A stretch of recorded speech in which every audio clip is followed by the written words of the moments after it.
Polemik ditetapkannya songket sebagai warisan tak benda dari Malaysia oleh UNESCO saat sidang pada 15 Desember 2021 di Paris, Prancis dipandang pihak Dinas Kebudayaan dan Pariwisata Provinsi Sumsel serta para budayawan Palembang sebagai hal yang wajar.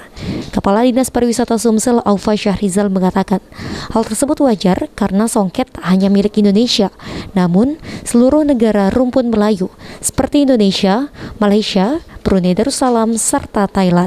Songket Malaysia juga sebenarnya berbeda dengan songket Palembang Indonesia, sehingga sah-sah saja jika Malaysia mengajukannya ke UNESCO. Untuk songket Palembang sendiri, sebelumnya sudah disertifikasi pada tahun 2013 oleh Kemendikbud.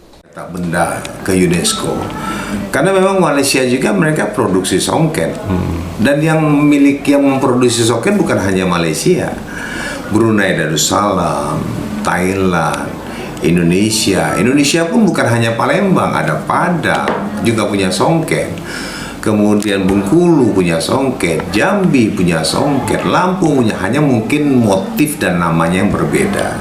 Nah, bicara masalah songket ya, saya pikir sah-sah saja kalau Malaysia ingin mengajukan songket itu sebagai warisan budaya tak benda. Karena apa? Karena memang songket itu merupakan pakaian yang memang sering mereka gunakan, dan mereka komit dengan pakaian songket itu. Misalnya khusus kaum lelaki ya, kaum lelaki itu kalau mereka sedang menggunakan pakaian Melayu atau Teluk Belango, khususnya hari Jumat atau hari-hari kebesaran, mereka selalu memakai songket. Jadi ciri khas songket itu sudah melekat dengan pakaian Melayu. Senada, para budayawan Palembang berpendapat jika keputusan UNESCO dalam menjadikan songket Malaysia sebagai warisan tak benda adalah hal yang wajar. Indonesia juga tidak bisa menggugat hal tersebut, karena songket merupakan bagian dari rumpun Melayu. Setiap daerah memiliki teknik dan bahan pembuatan songketnya tersendiri. Klaim itu tidak salah, jadi klaim songket Malaysia yang memiliki kekhasan atau corak tersendiri bagi Malaysia, dan mereka tentu memang punya mereka gitu. Jadi wajar kalau mereka mengajukan itu sebagai warisan budaya tak benda dunia ya, atau intangible heritage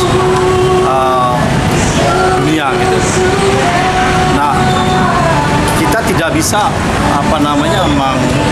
menggugat mereka karena memang punya. Jadi sebagai songket itu kan ada di mana-mana, ada di serumpun Melayu. Jadi menurut saya wajar kalau Malaysia itu ikut mengklaim, karena mereka dulu juga adalah wilayah Sriwijaya. Nah, tentu perlu dilakukan dialog, karena secara sosial masyarakat dunia bahkan tentunya sudah lebih dahulu mengenal bahwa songket itu dikenal sebagai salah satu ciri khas dari kota Palembang. Atau Santi Pratama, PAL TV.